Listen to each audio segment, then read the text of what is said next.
Obviously, this isn't a magic rock. Is it possible that this is connected to the story of Exodus? Todos nós conhecemos Moisés da Bíblia. Você sabe, o homem que dividiu o Mar Vermelho ao meio, abrindo caminho para os israelitas enquanto os egípcios os perseguiam.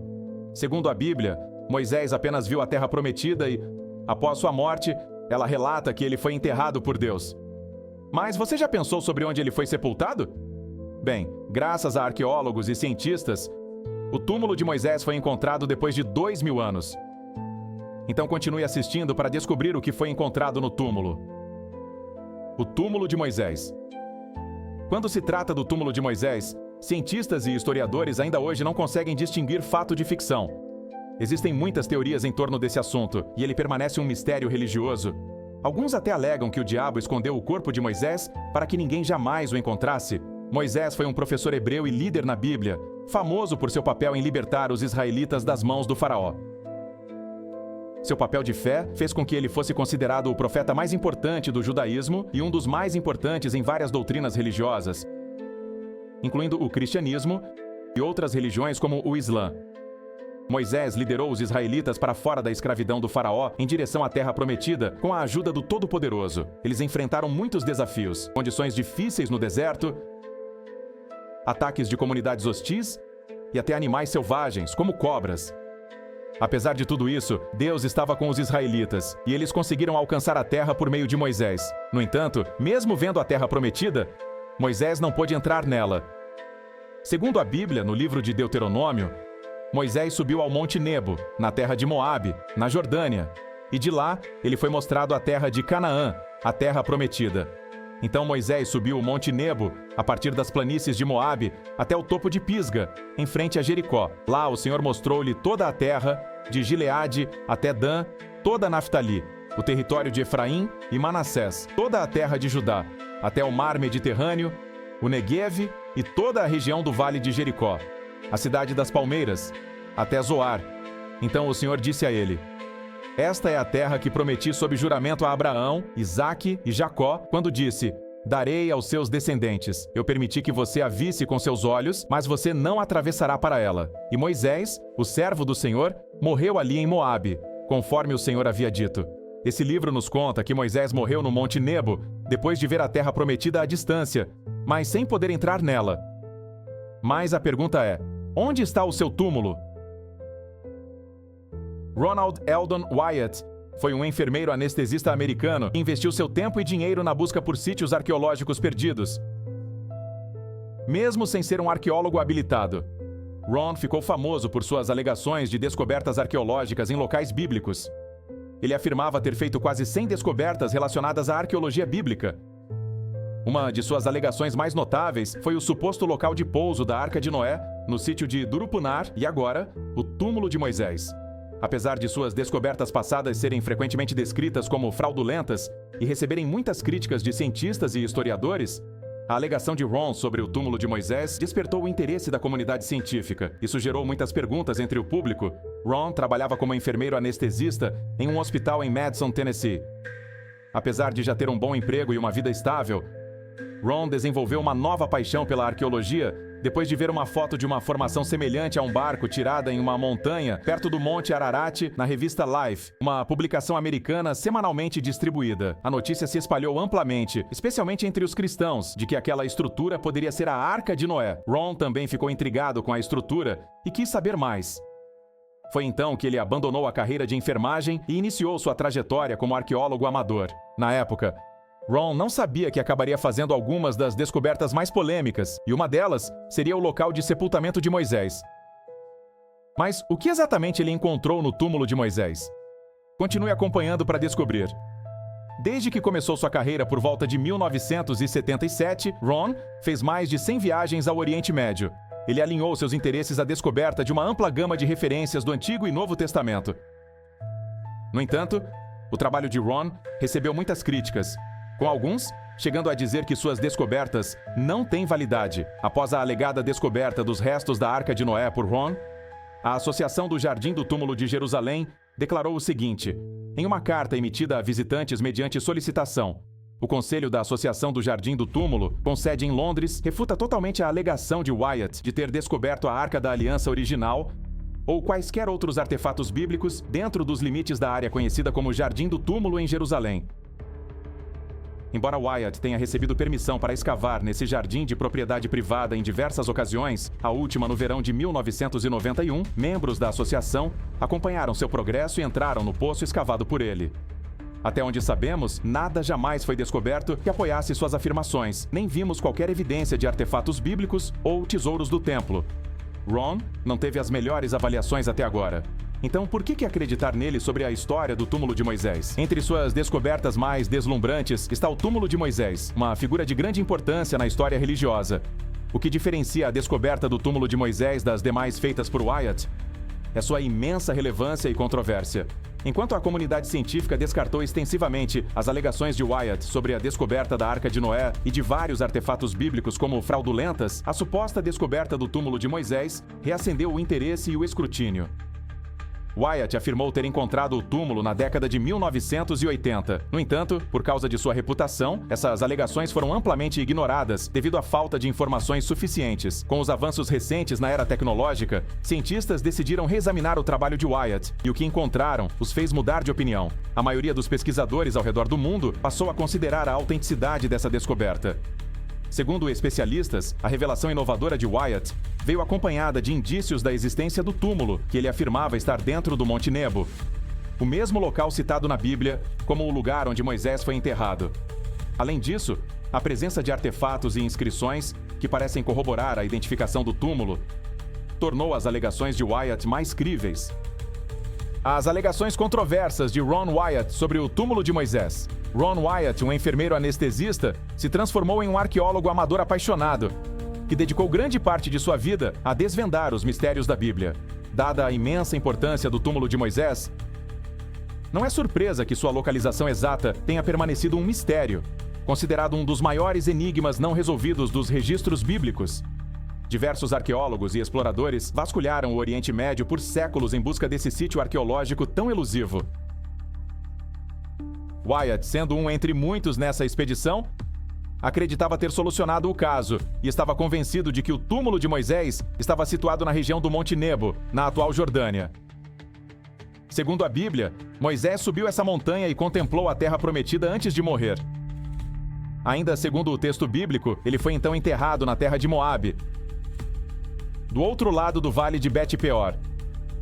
Wyatt argumentava que suas escavações ao redor do Monte Nebo haviam revelado a peça que faltava nesse mistério bíblico. Apesar das alegações de Wyatt sobre ter desenterrado o mistério serem fascinantes, especialistas argumentam que ele não apresentou provas claras e verificáveis para confirmar um local tão significativo. Quando arqueólogos fazem descobertas ou alegam ter descoberto sítios históricos ou artefatos, é necessário que eles sustentem isso com provas tangíveis, como artefatos, mapas detalhados, fotografias e exames científicos que possam ser testados e reproduzidos de forma independente. Até mesmo as descobertas mais cativantes permanecem apenas especulações. Embora a descoberta de Wyatt tenha intrigado diversos estudiosos, ela não foi a única. Muitos outros arqueólogos também tentaram desvendar o mistério, como Josh Gates.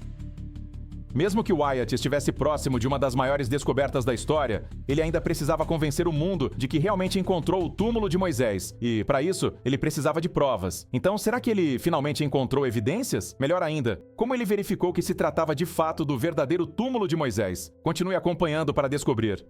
Expedição Desconhecida. Josh Gates é um apresentador de televisão americano que comanda e coproduz a série Expedition Unknown, do canal Discovery. Ele também tinha uma grande fascinação pelo túmulo de Moisés. Isso o levou, junto de sua equipe de especialistas, a embarcar numa missão para rastrear a jornada de Moisés desde o Monte Sinai até o deserto israelense, com a esperança de localizar seu túmulo. Em um episódio de 2022 de seu programa Expedition Unknown, Gates e sua equipe iniciaram a investigação no Mar da Galileia após receberem notícias sobre um objeto estranho que poderia lançar luz sobre sua busca. Utilizando uma avançada tecnologia de mapeamento sonar que usa ondas sonoras para enxergar através da água, eles detectaram uma estrutura em forma de cone com mais de 9 metros de altura e 60 metros de diâmetro, emergindo do leito do lago. Inicialmente, a equipe acreditava que a estrutura havia sido formada por processos naturais. No entanto, depois que mergulhadores desceram até o fundo do mar, o que descobriram sob a superfície calma e serena do Mar da Galileia desafiou e contrariou nosso entendimento da história. Em vez de uma formação natural, como esperavam, os mergulhadores encontraram uma pilha de pedras dispostas ali por seres humanos séculos atrás. O monte de pedras não era apenas uma junção aleatória de cascalhos, mas uma estrutura cuidadosamente construída, com rochas basálticas e ígneas vulcânicas comuns, cada uma com cerca de 1 metro de comprimento. As pedras que compunham a estrutura provavelmente foram trazidas de mais de 1 quilômetro de distância e organizadas segundo um plano de construção específico. O professor Shmuel Marco declarou que o tamanho e a escala dessa estrutura surpreenderam ainda mais os arqueólogos. Segundo um artigo publicado em um jornal arqueológico, a estrutura media cerca de 70 metros de diâmetro e cerca de 12 metros de altura. O peso estimado do monumento ultrapassava 60 mil toneladas, mais pesado do que muitos navios de guerra modernos. O local lembrava antigos túmulos da Idade do Bronze na Europa e provavelmente foi construído no início dessa era. Pode haver uma conexão com a antiga cidade de Beit Yera, a maior e mais fortificada da região, da Universidade Ben Gurion. Usando tecnologia científica de imagem sísmica, eles revelaram uma descoberta surpreendente. Essa estrutura artificial data de mais de 4.000 anos atrás, na Idade do Bronze, alinhando-se com a cronologia bíblica da vida de Moisés. Gates propôs que essa descoberta poderia ser uma evidência arqueológica convincente diretamente ligada à lendária história do Poço de Miriam, conforme descrito no Antigo Testamento, no livro do Êxodo. Segundo a Bíblia hebraica, Miriam é descrita como a irmã mais velha de Moisés e Arão. Ela era uma profetisa e aparece pela primeira vez no livro do Êxodo. A Torá, documento central e mais importante do judaísmo, utilizado ao longo dos séculos, refere-se a ela como Miriam, a profetisa. O Talmud, principal fonte da lei religiosa judaica, a nomeia como uma das 7 maiores profetisas de Israel.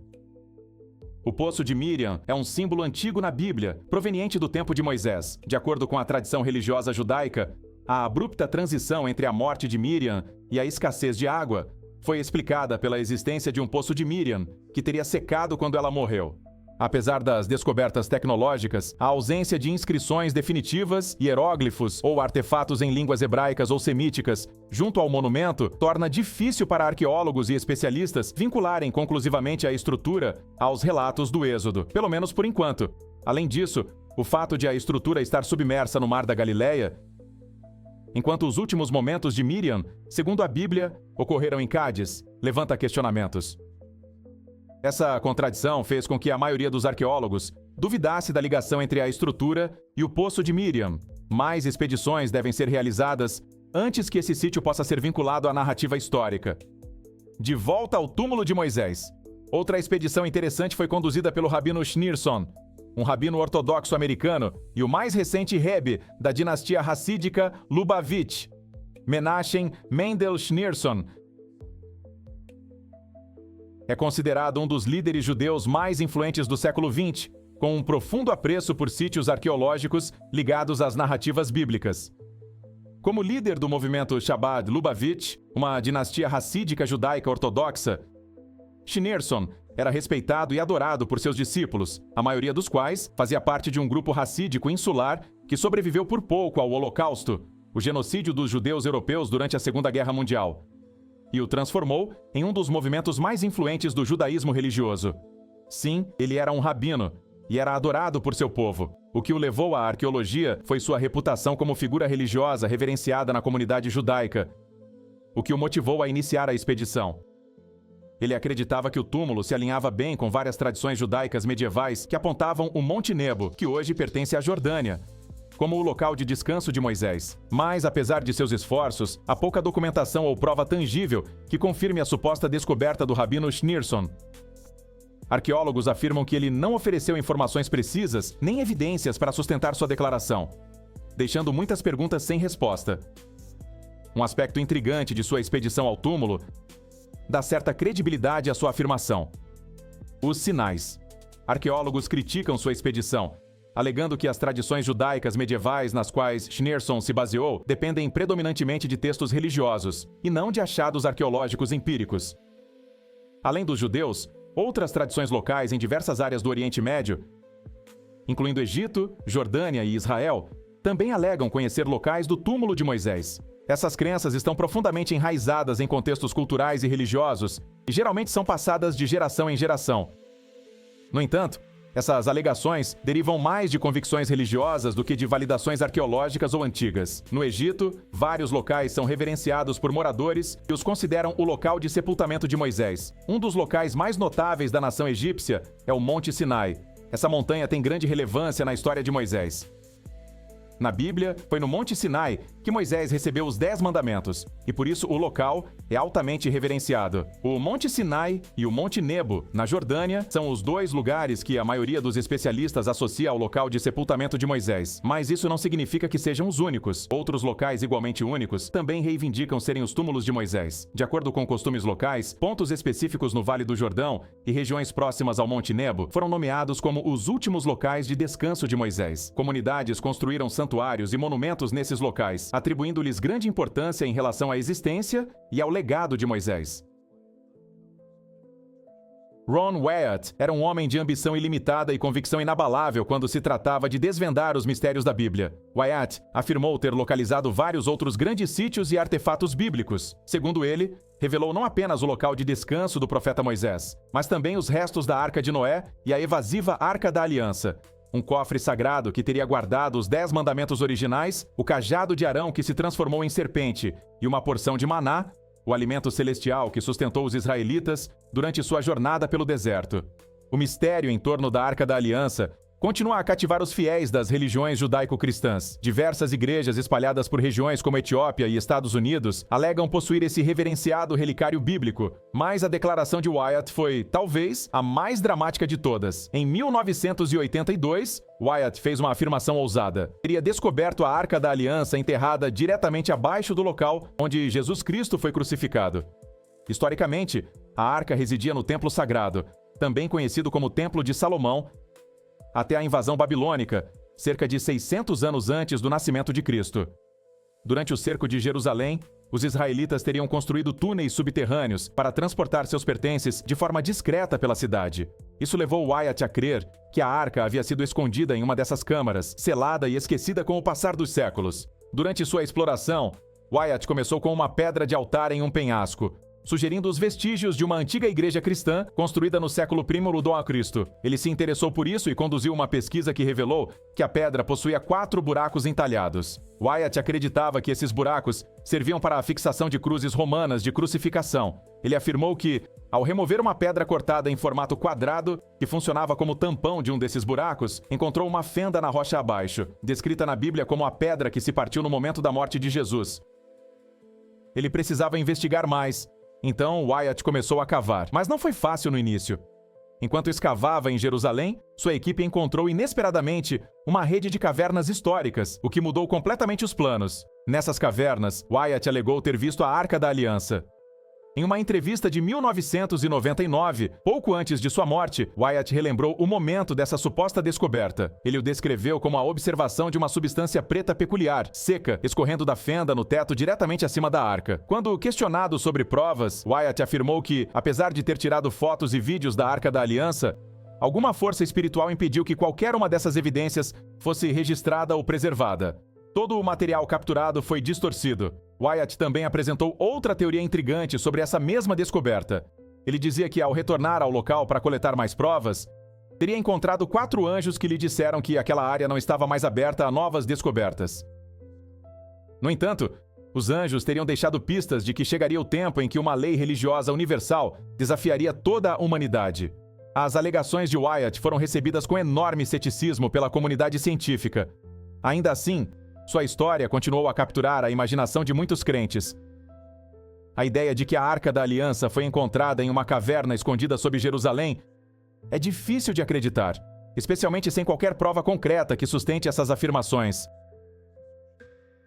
A descoberta de Wyatt permanece firmemente no campo da teoria. Arqueólogos profissionais e estudiosos da Bíblia rejeitaram suas alegações como infundadas e sem evidências credíveis. A controvérsia da Arca de Noé. A busca de Ron Wyatt pelos segredos da Bíblia foi marcada por polêmicas, especialmente por suas alegações sobre a Arca de Noé. Em 1985, Wyatt se associou a David Fasold, um ex-oficial da Marinha Mercante, e ao Dr. John Baumgardner, geofísico, no local onde Wyatt afirmava ter encontrado os restos da Arca de Noé. Fasold e Wyatt colaboraram por um tempo, mas acabaram rompendo devido a desacordos sobre as informações corretas, a respeito da formação da estrutura.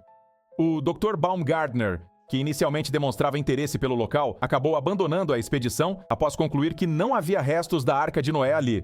Em 1990, um australiano chamado Dr. Alan Roberts visitou o local de Wyatt e mais tarde fundou uma parceria para escavações arqueológicas. Seus esforços conjuntos ganharam atenção internacional em setembro de 1991, quando Wyatt, Roberts e outros 3 foram sequestrados por guerrilheiros curdos e mantidos em cativeiro por 3 semanas. Apesar desse episódio traumático, Wyatt e Roberts continuaram tentando provar que aquele local era a possível área de descanso da Arca de Noé, ganhando mais visibilidade por meio de aparições na televisão.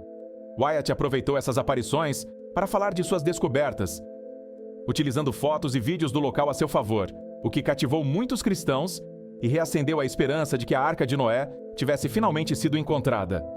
No início de 1992, o Dr. Roberts percorreu a Austrália ministrando palestras sobre a importância do local. Sua empresa, Ark Encounter, publicou um material resumindo as evidências e produziu uma gravação em vídeo de suas apresentações públicas. No entanto, apesar dos esforços entusiasmados e da comoção que geraram, um exame mais aprofundado da alegação revelou que as evidências não resistiam à análise crítica. Inspeções com detectores de metais revelaram padrões de pontos de calor, indicando um uso excessivo de terminologias. No fim das contas, todo o esforço foi em vão, já que as provas não sustentavam a alegação de terem encontrado a Arca de Noé. A busca pela Arca de Noé não terminou aí. Utilizando detectores de metal mais avançados, os pesquisadores observaram pontos dispersos que não estavam organizados em linhas ordenadas. Essa descoberta corresponde à presença de rochas basálticas sob o Mar Vermelho. Após avaliar os pontos, os detectores mostraram que eles haviam sido criados de forma aleatória e não formavam nenhum padrão compreensível.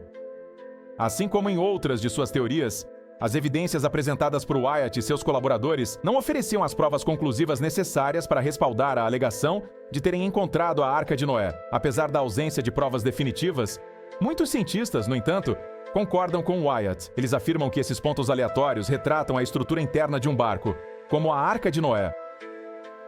Essa declaração tem sido fonte de polêmica contínua e debate dentro da arqueologia bíblica. Por volta de junho e julho de 1986, o Dr. John Baumgartner e o Dr. William Shea haviam planejado participar das expedições de Ron Wyatt no local. Naquele momento, Wyatt estava na Turquia para conduzir uma investigação detalhada. No entanto, Wyatt e David Fassold já haviam visitado o local sem permissão. Estavam com pressa, então fizeram uma rápida varredura com radar de 30 minutos sobre a parte sul da formação em forma de barco, conhecida como proa. Quando Shea mais tarde se encontrou com Wyatt, recebeu cópias das varreduras de radar para análise. Embora uma permissão para investigação adicional tenha sido eventualmente concedida, restrições locais impostas pela polícia e pelos militares impediram Wyatt, Fassold e sua equipe de retornarem ao local. Como resultado, a pesquisa mais ampla e detalhada da formação nunca aconteceu, ao menos não sob supervisão direta de Wyatt e Fassold. Apesar desse revés, Wyatt e Alan Roberts, o pesquisador australiano, publicaram diagramas da formação em forma de barco, alegando expor uma estrutura interna com dimensões transversais e longitudinais. Eles se referiram a essas características como compartimentos e bordas laterais, usando a pesquisa limitada de 1986 de Fassold. Além disso, Wyatt e Roberts citaram Tom Fenner, da empresa Geophysical Survey Systems Incorporated, de New Hampshire, que analisou os dados do radar de 1986 e concluiu que a formação era uma embarcação artificial. As alegações de Ron Wyatt sobre ter encontrado artefatos e sítios bíblicos foram recebidas com enorme ceticismo, principalmente por conta de suas declarações controversas a respeito de diversas descobertas de alto perfil. A mais notável foi a insistência de Wyatt de que viu a Arca da Aliança em uma caverna sob o local da crucificação de Jesus. Ele chegou a afirmar que uma análise de DNA havia mostrado que o sangue ali encontrado pertencia a uma pessoa nascida de uma virgem. Críticos apontam os métodos não convencionais de Wyatt e sua falta de formação acadêmica em arqueologia ou geologia como os principais fatores que comprometem a credibilidade de suas afirmações. Como enfermeiro anestesista de profissão, alguns sugerem que o entusiasmo de Wyatt e sua profunda fé religiosa podem tê-lo levado a acreditar em qualquer evidência que parecesse confirmar suas convicções, mesmo que essas provas não fossem cientificamente válidas. Opositores do trabalho de Wyatt argumentam que há teorias divergentes sobre o local da Arca de Noé, com pesquisas mais recentes concentradas em uma área remota, a 4.700 metros de altitude, onde uma anomalia misteriosa foi fotografada por satélites. Especialistas estão utilizando tecnologia espacial avançada para determinar a composição dessa estrutura, baseando suas pesquisas na luz solar refletida, na esperança de encerrar o debate que se estende há décadas. O ceticismo em relação a Wyatt vai além de suas alegações recentes, alcançando também as antigas, como a de George Hagopian, que em 1905 alegou ter caminhado sobre o convés da arca quando criança, o que já foi comprovadamente infundado. Além disso, alguns estudiosos duvidam até mesmo da existência da Arca de Noé, exigindo provas claras antes de aceitarem qualquer afirmação. Para esses críticos, nenhuma quantidade de provas apresentadas por Wyatt seria suficiente para convencê-los. No fim das contas, a avaliação das alegações de Wyatt não trata apenas de religião versus ciência, mas de uma análise das evidências fornecidas e da busca pela interpretação mais lógica. Independentemente das conclusões científicas sobre os achados em certos locais, a verdade do relato da arca e seu significado podem ir além de qualquer evidência física. Ele teria observado ruínas de Sodoma e Gomorra. Entre todas as descobertas que Wyatt alegava ter feito, havia mais um local que novamente levantava questões. Segundo suas declarações, ele também teria descoberto as ruínas de Sodoma e Gomorra, duas cidades destruídas por Deus por causa de sua maldade. A alegação de Wyatt baseava-se em diversas evidências que ele dizia ter desenterrado. Um dos elementos-chave foi a descoberta de uma vasta área coberta por cinzas. Ele associou essas cinzas aos restos de edifícios incendiados durante a destruição. A cor clara das cinzas levou Wyatt a acreditar que foram resultado de um fogo extremamente quente, alinhando-se com a descrição bíblica da punição divina. Além disso, Wyatt afirmava ter identificado formas vagas nas rochas que se assemelhavam ao contorno de paredes, ruas e edificações históricas. Ele interpretava esses contornos como remanescentes preservados da infraestrutura das cidades, reforçando sua convicção de que havia revelado as ruínas há muito perdidas. No entanto, assim como muitas de suas descobertas anteriores, as provas oferecidas não foram suficientes para convencer os principais arqueólogos e geólogos. Esses especialistas permaneceram céticos em relação às alegações, argumentando que as formações e características identificadas por Wyatt eram o resultado de processos geológicos naturais que moldaram a região do Mar Morto ao longo de centenas de milhares de anos. Críticos destacam que o Mar Morto é conhecido por suas formações geológicas únicas e depósitos minerais, incluindo enxofre, que podem ter causado os fenômenos que Wyatt atribuiu a ocorrências divinas. Sem esse tipo de análise crítica, as interpretações de Wyatt continuam sendo controversas dentro da ciência. Deixe seu like e se inscreve no canal para receber os próximos vídeos antes de todo mundo. Ative as notificações para não perder nenhuma novidade. E até o próximo vídeo. Tchau!